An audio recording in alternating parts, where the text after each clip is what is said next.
Prakash.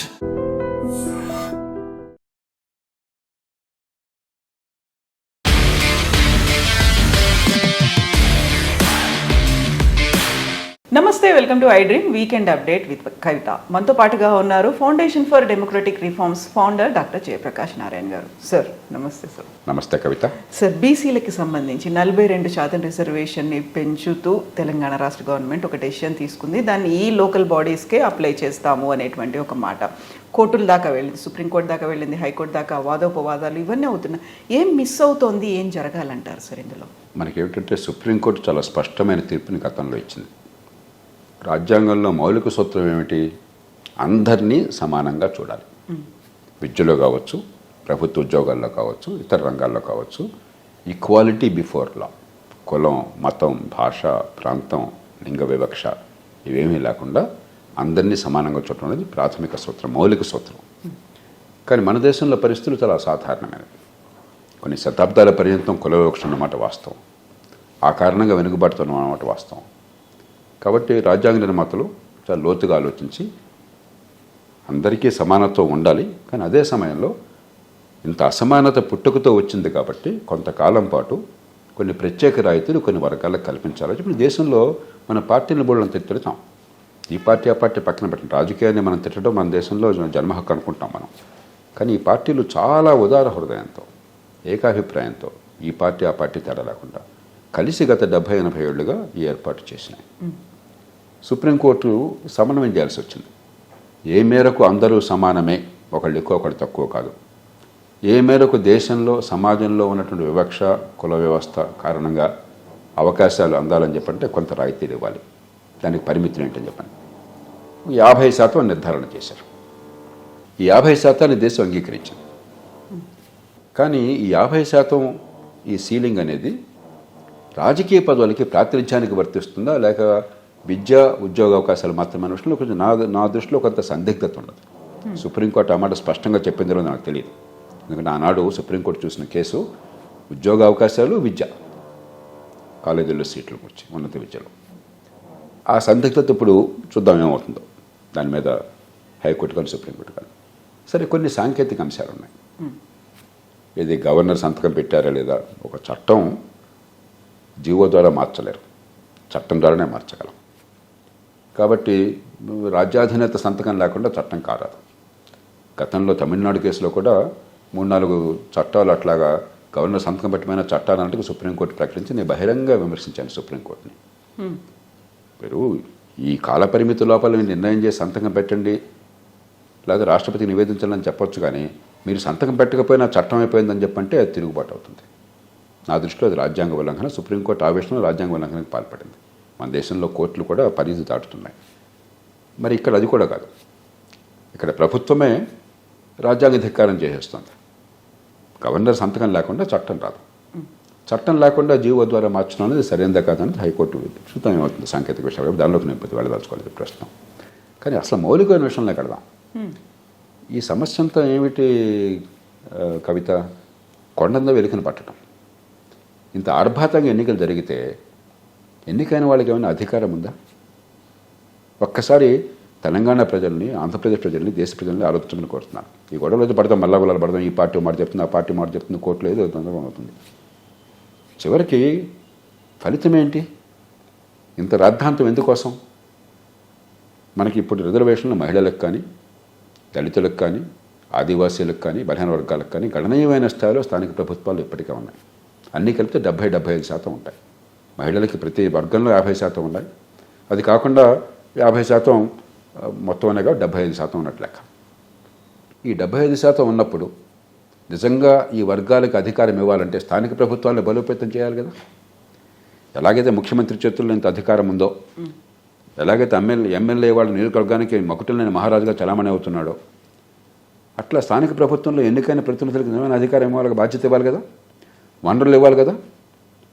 రాష్ట్ర ప్రభుత్వాలు ఇవాళ దేశంలో చాలామందికి ఈ విషయం తెలియదు. ఏదో రకరకాల రాజకీయ చర్చలు జరుగుతున్న విషయం తెలియకుండా దేశంలో ప్రభుత్వాలు పెట్టే ఖర్చులో 65% దాదాపుగా రాష్ట్ర ప్రభుత్వాలు పెడుతున్నాయి.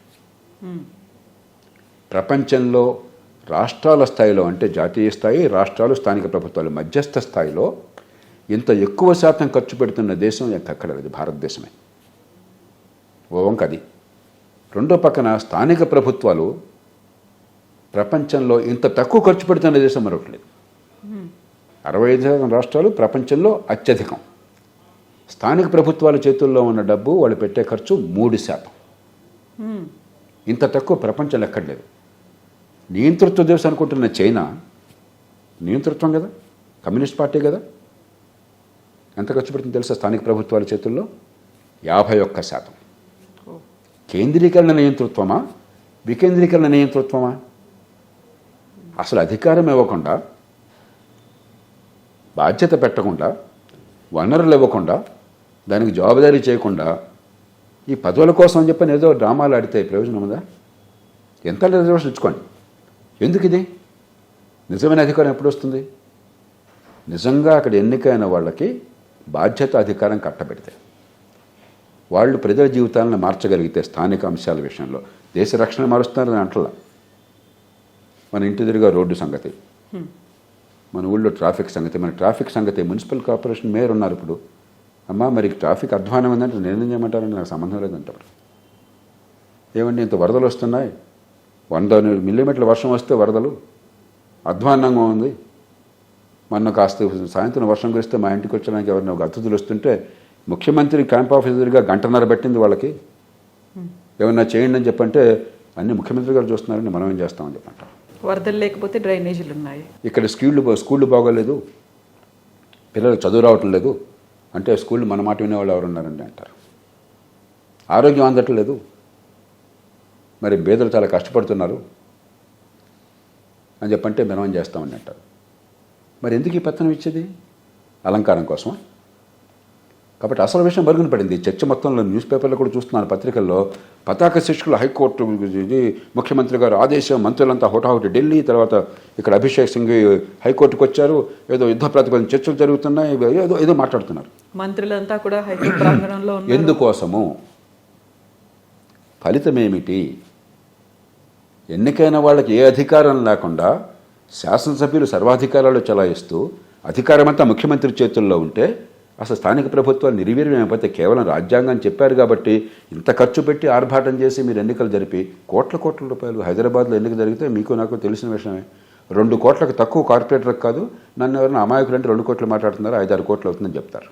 మీరు అప్గ్రేడ్ అవ్వలేదు ఇంకా నాకు అనుభవం రాలేదు. చాలా నా దృష్టిలో 2 కోట్లు అంటే చాలా పెద్ద మొత్తం. రాజకీయంలో 25 కోట్లు 30 కోట్లు అన్న కూడా చిల్ల పెంకుల్లాగా ఉంది. ఇంత ఖర్చు పెట్టారు, తప్పది పక్కన పెడదు, వేరే విషయం. ఎందుకు ఇదంతా చివరికి? ఒక్కడిని అడగండి మీరు, ఏ పార్టీ వాళ్ళైనా కూడా ప్రైవేట్కి అడగండి మీరు. కెమెరా ముందు చెప్పడానికి సాహసం చేయలేకపోవచ్చు ప్రతి అధికార పార్టీ అయినట్టయితే. మేము ఎన్నికైనాము, సంతోషంగా ఉన్నాము, ప్రజల ఆశలు నెరవేర్చగలుగుతున్నాము, మా చేతుల్లో బాధ్యత ఉన్నది, మంచి పని చేయగలుగుతున్నామని చెప్పిన ఒక్కళ్ళని చెప్పానండి, ఛాలెంజ్ చేస్తున్నాను నేను.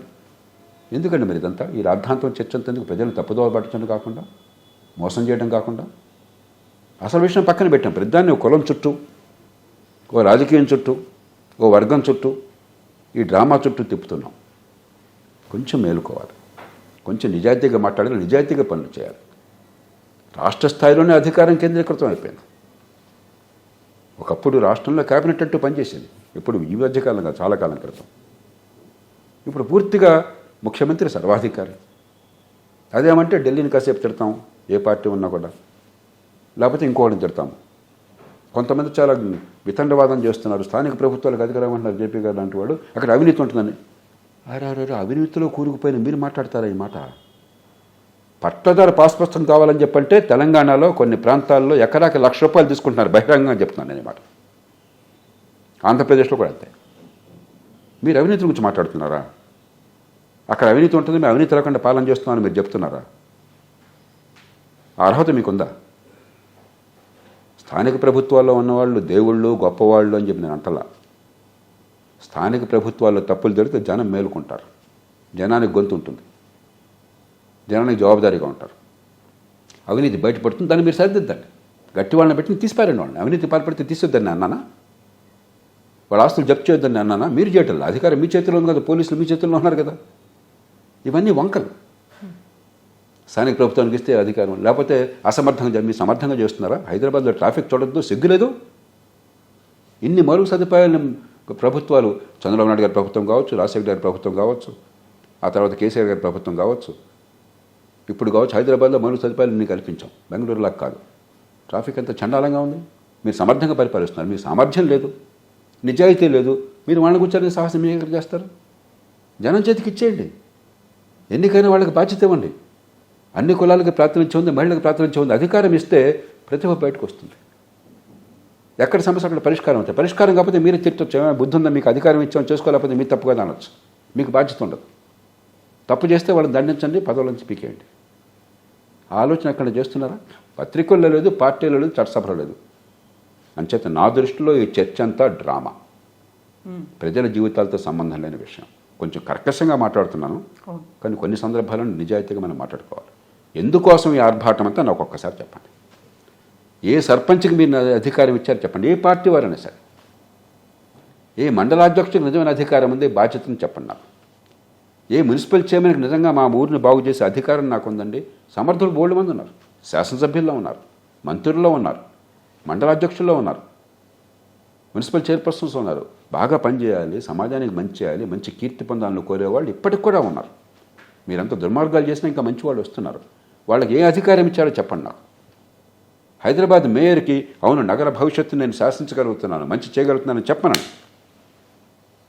ఆ పరిస్థితి ఉంటే మనం మాట్లాడుకోవచ్చు. దానివల్ల అసలు విషయం పక్కన పెట్టేసి ఇదంతా ఎందుకు?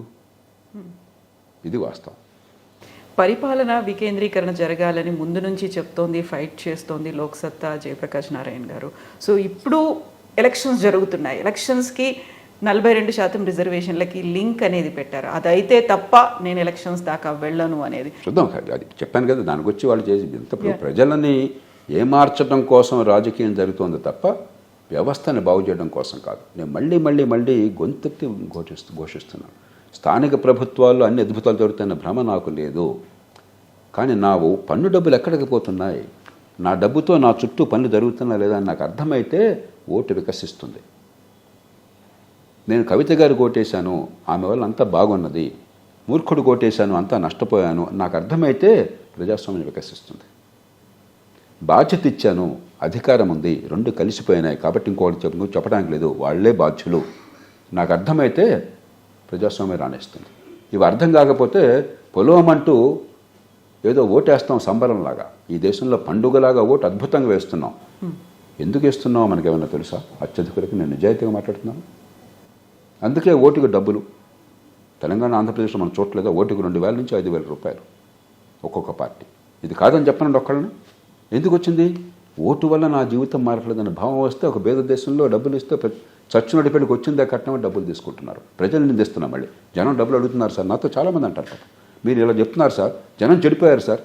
అవునయ్యా, జనం చెడిపోయారు అనుకుందాం, అది అబద్ధ వాదన. నష్టపోతున్న వాళ్ళని మీరు నిందితులు చేస్తున్నారు. పోనీ వాదన కోసం సరే అందాం, ఈ జనం మొత్తాన్ని అమెరికా పంపించి అమెరికా జనాన్ని ఇక్కడ తీసుకొద్దామా? మనం ఏం మాట్లాడుతున్నాం? మనం ఈ ప్రజలకు అవగాహన పెరగాలనా, ఆలోచన పెరగాలనా, ప్రజాస్వామ్యం వికసించాలనా, లేకపోతే ఇది వ్యాపార మార్గంలో ఎన్నికలు జరగాలనా? ఓటుకు డబ్బులు ఆడటం జనం చెడ్డవాడు కాబట్టి కాదు, ఎవడికి ఓటేసినా ఏమీ తేడా రావటం లేదు అన్న భావం రాబట్టి. ఆ భావం పోవాలని చెప్పంటే వారి చేతుల్లో అధికారం పెట్టండి. పన్నుల డబ్బు ఎక్కడే పోతున్నా అర్థమయ్యేట్టు చేయండి. జవాబుదారీతనాన్ని తీసుకురండి. సిటిజన్ స్టార్టర్లు పెట్టండి. సరి పని చేయకపోతే జరిమానా ఇచ్చి ఏర్పాటు చేయండి. ఇంకా పని చేయకపోతే ప్రతి జిల్లాకి సమర్థుల్ని, నిజాయితీ పరుల్ని, గట్టి వాళ్ళని పక్షపాతాలకు అతీతంగా పెట్టండి. న్యాయమూర్తులు పెట్టండి, కావాలంటే అంబుడ్స్మన్గా వాళ్ళ పదవులు పీకిపారండి. అంతేగాని డ్రామాలు ఆడొద్దు. మా దగ్గర అవినీతి లేదు, మా దగ్గర అసమర్థత లేదు అని డ్రామాలు ఆడొద్దు. అవినీతి అసమర్థతలో పూర్తిగా కూరుకుపోయిన పాలన ఈ దేశంలో కొనసాగుతుంది. అది పోవాలంటే ఇది మార్గం తప్ప అది ఉంది కాబట్టి మా దగ్గర పెట్టుకున్నామన్న డ్రామాలు ఆడొద్దు. కొంచెం పరుషమైన పదాలు ఎందుకు పడుతున్నానంటే కొంచెం ముల్లుగడతో పొడిస్తే తప్ప దళసరి చర్మానికి లొంగదు. ముఖ్యంగా ఈ ప్రజలకు అర్థం కావాలి ఎందుకని పోరాడుతున్నాను. నాకు పిచ్చెక్కి నేను పోరాటంలో స్థానిక ప్రభుత్వాలకు అధికారం కావాలని చెప్పని. ఈ ప్రజాస్వామ్యం బాగుపడాలంటే ఒకప్పుడు ₹1 కోటి మా రాష్ట్రంలో ఖర్చు అవుతుందంటే దేశంలో చాలామంది అనుమానంగా చూసేవారు. ఈయన చాలా ఎక్కువ చెప్తున్నాడేమో అని చెప్పని. ఇవాళ నేను ₹1 కోటి ఖర్చు అవుతుంది అసెంబ్లీ కంటే తిడతాడు, నన్ను నమ్ముతారు. ఏం మాట్లాడుతున్నారు సార్ అని. 25 కోట్లు అంటే మీకేం తెలుసు, 50-60 కోట్లు వెళ్తుంది చాలా చోట్ల అని చెప్పారు నాకు. మీరు చెప్పారు, నాకు తెలియదు ఏం జరుగుతుందో. నాకంటే అక్కడ డబ్బులు పంచిపెడుతున్న వాళ్ళకి, డబ్బు ఖర్చు పెడుతున్న వాళ్ళకి తెలుసు, నాకు తెలియదు. నేను సొంతంగా ఏం చెప్పట్లా, నేను సృష్టించట్లా మాట బుర్రలో. ఇది రాజకీయమా? ఇది పరిపాలన? ఏ రోజు ఏ పార్టీకి ఎవడు ఎన్నికవుతాడో తెలియదు. మంత్రిగా ఉన్నా, మీరు ఎమ్మెల్యేగా ఉన్నా 3 ఏళ్ల క్రితం ఎక్కడున్నాడో దేవుడి కనుక. ఇది రాజకీయమా? ఇది ప్రజాస్వామ్యమా? ఇది రాజ్యాంగమా? అసలు విషయాలు పక్కన పెట్టి హైదరాబాద్లో ట్రాఫిక్ గంటన్నర పడుతుంటే మీరు 10 కిలోమీటర్లు వెళ్ళాలని చెప్పంటే మెట్రో ఉండే, ఎంఎంటీఎస్ ఉండే, ఆర్టీసీ ఉండే, చక్కటి రోడ్లు ఉండే, ఔటర్ రింగ్ రోడ్డు ఉండే, 1000-2000 కోట్లతో ట్రాఫిక్ ఇంటిగ్రేషన్ సాధించలేక 50,000 లక్షల కోట్లతో ఇంకా మెట్రోలు పెడతామంటున్నారు. హైదరాబాద్కి మంచినీళ్ళు 1,000 కోట్ల రూపాయలతో తీసుకొస్తుంటే దానిలో ఒక 1000-2000 కోట్లు ఖర్చు పెట్టి నీటిని ప్రతి ఇంటికి వచ్చి ఏర్పాటు చేయడం చేతకాక 45% నీళ్లు మూసిలోకి వెళ్ళిపోతున్నాయి. అది బాగు చేయడం చేతకాని వాళ్ళం 50,000 కోట్లు, 1,00,000 కోట్లు పెట్టి మూసి ప్రక్షాళన అంటున్నారు. ఇవన్నీ ఏ విన్యాసాలు ఇవి? పచ్చగా ఉన్న రాష్ట్రాన్ని, సంపన్న రాష్ట్రాన్ని ఇవాళ ప్రతిరోజు డబ్బులు ఖర్చు పెట్టడానికి సాధ్యం కాని స్థితి తీసుకొచ్చారు. పేపర్లో ఇవాళ వచ్చింది, ఫైనాన్స్ సెక్రటరీ దుర్మార్గుడు, ఆయన డబ్బులు మంత్రులు చెప్పినా వింటలేదు. ఫైనాన్స్ సెక్రటరీ డబ్బులను సృష్టిస్తాడండి, మంత్రులు డబ్బులు ఆయన ఏమన్నా ప్రింటింగ్ చేస్తున్నాడు? ఆయన డబ్బులు లేకుండా చేశారయ్యా మీరు. జీతాలు ఎట్లా వాళ్ళు కంగారు పడుతున్నాడు. ముఖ్యమంత్రి, ఫైనాన్స్ సెక్రటరీ రోజు కంగారు పడుతున్నారు. ఈ నెల జీతం ఎట్టిస్తాం, రిటైర్ అయిపోతే వాడికి బెనిఫిట్స్ ఎట్టిస్తాం, పెన్షన్ ఎట్టిస్తాం, గొంభనగా బతుకుతున్నారు. ముఖ్యమంత్రి గారు బహిరంగంగా చెప్పాడు, పైసా లేకుండా ఆడుతున్నానని చెప్పని. ఇక ఆయన పట్టుకుని నువ్వు ఇవ్వు అంటే ఎక్కడిస్తాడు? ఇవాళ పేపర్లో చూసారు మీరు వార్త. ఎందుకు వచ్చిందంతా మీ వల్ల వచ్చింది, మీ పరిపాలన వల్ల. ఈ పార్టీ ఆ పార్టీ నేను అంటలా, మీ పరిపాలన వల్ల వచ్చింది. మీకే హక్కు ఉంది స్థానిక ప్రభుత్వాల గురించి మాట్లాడే హక్కు. ఎంత చండాలంగా చేస్తున్నారు. ముఖ్యమంత్రి గారు గతంలో మండలంలో పనిచేశారని విన్నాను. మండలంలో, జిల్లాకు, స్థానిక ప్రభుత్వంలో. అప్పుడు మంచిదేనా అది? ఇప్పుడు కాదా? ఇది ఎక్కడ సౌజ్యం అండి? ప్రపంచంలో ఎక్కడ లేనంత కేంద్రీకరణ ఈ దేశంలో ఎందుకు ఉండాలండి? ప్రజాస్వామ్యం పేరుతో ఇంత దుష్పరిపాలన ఎందుకు ఉండాలండి? తెల్లవాళ్ళకు ఏం చెప్పాం మనం? ఏమైనా మంచి పాలన ఇస్తున్నాము, మీకెందుకు అనవసరంగా స్వపరిపాలన, స్వరాజ్యం అంటున్నారు పిచ్చివాళ్ళు, నాశనం అయిపోతారని చెప్పిన వాళ్ళు. అంటే మనం ఏం చెప్పాం? మంచి పరిపాలన స్వపరిపాలనకు ప్రత్యామ్నాయం కాదు. Good government is no substitute to self government అని మన నాయకులంతా నినదించారు. కనీసం తెల్లవాడు మంచి పాలన ఇస్తున్నానని ధైర్యంగా చెప్పగలిగాడు. ఈవేళ మీరు చెప్పగలరా మాట మంచి పాలన ఇస్తున్నామని? ఈవేళ దేశంలో ఉన్నటువంటి పోరాటం కేంద్రీకృతమైన దుష్పరిపాలనకి, కేంద్రీకృతం అంటే ఢిల్లీలో కాదు, రాష్ట్రాలలో కేంద్రీకృతమైన దుష్పరిపాలనకి,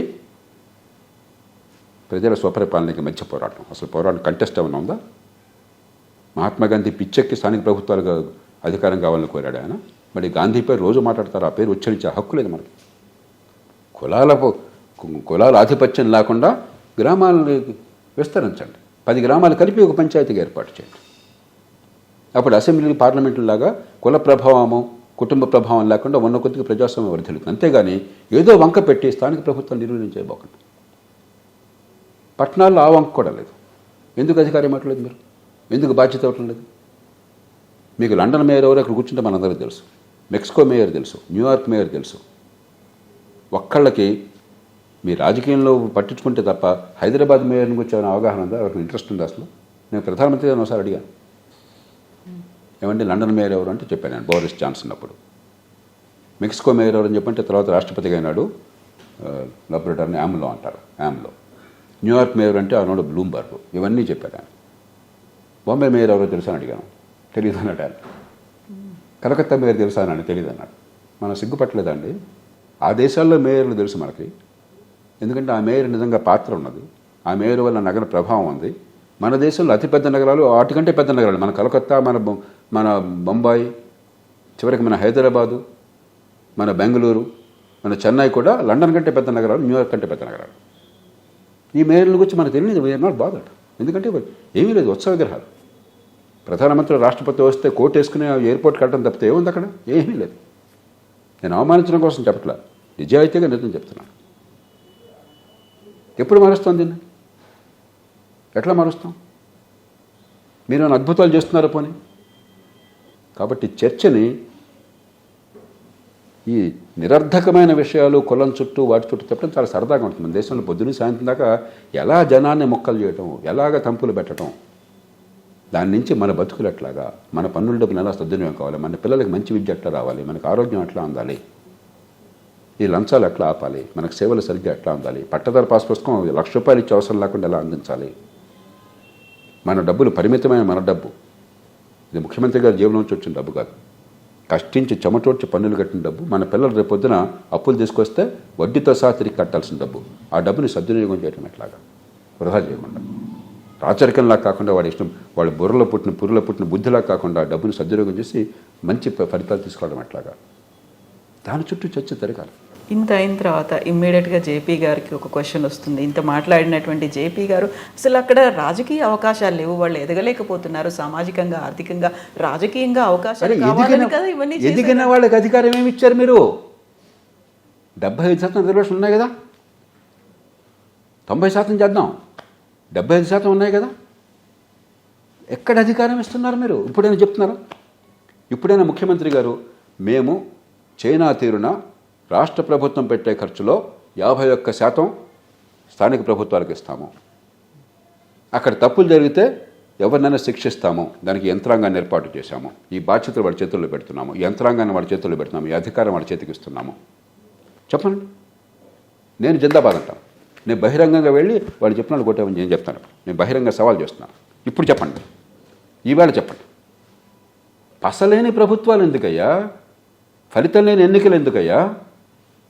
జీవోత్సవాలు లాంటి స్థానిక ప్రభుత్వాలు ఎందుకయ్యా? పేరు కోసం. కానీ ఒక్క మండల ప్రెసిడెంట్ అడగండి, మీరు ఒక్క సర్పంచ్ని అడగండి, ఒక్క మున్సిపల్ చైర్మన్ అడగండి. నేను సంతోషంగా ఉన్నాను, నేను మంచి పని చేయగలుగుతున్నాను, నా చేతుల్లో బాధ్యత అధికారం పెట్టారు, ఇన్ని వేల మంది, ఇన్ని లక్షల మంది ఓటు పొందాను, దానికి ఒక గౌరవం అన్నది, మీకు ఓట్లాగా నా ఓటుకి కూడా గౌరవం అన్నది అని చెప్పానండి.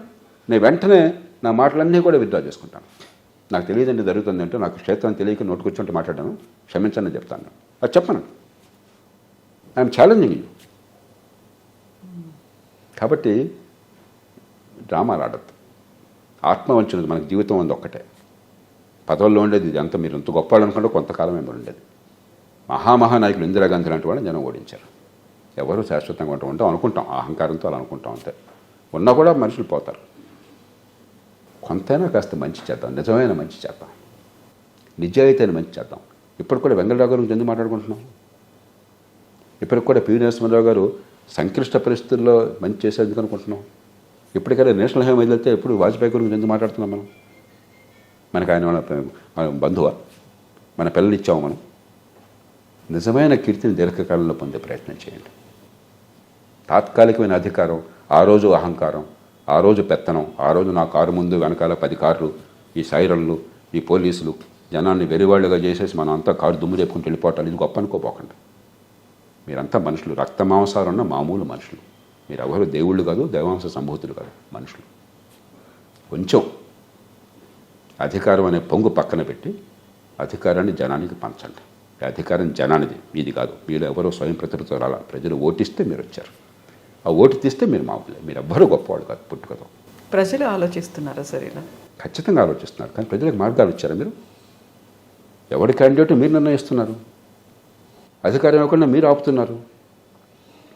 లంచం ఇవ్వకుండా పని జరగకుండా మీరు ఏర్పాటు చేశారు. ప్రజలు తిడితే ఎట్లా మీరు?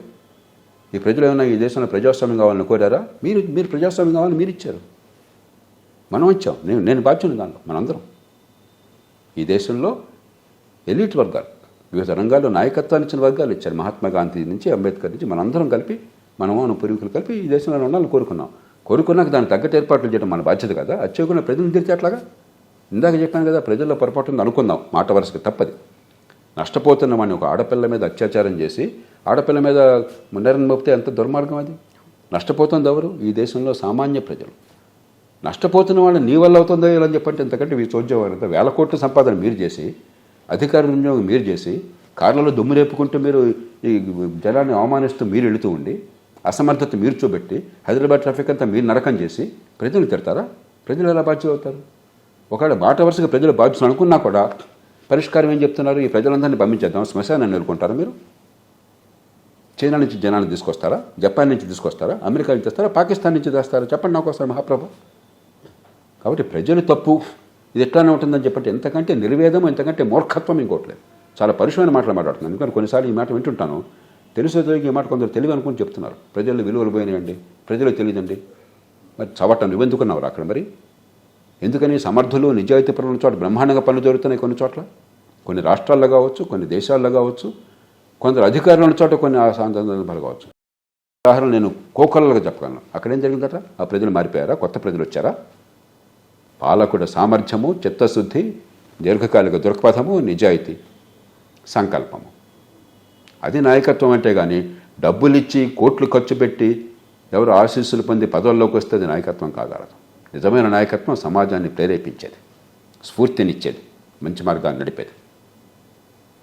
అది మన చేతుల్లో లేక ప్రజల్ని మనం మోపుతున్నాం. Thank you so much sir. Thank you sir. And for more videos, Please subscribe to iDream. Please subscribe to iDream. Please subscribe iDream. And please subscribe to iDream. For more videos, subscribe to iDream. please like, share and subscribe to the channel. Congratulations, iDream. Subscribe to iDream. Subscribe to iDream. So subscribe to iDream Media. iDream ki iDream team andarki huge congratulations. Please subscribe iDream Media. Please subscribe to iDream. Subscribe iDream. Please subscribe to iDream.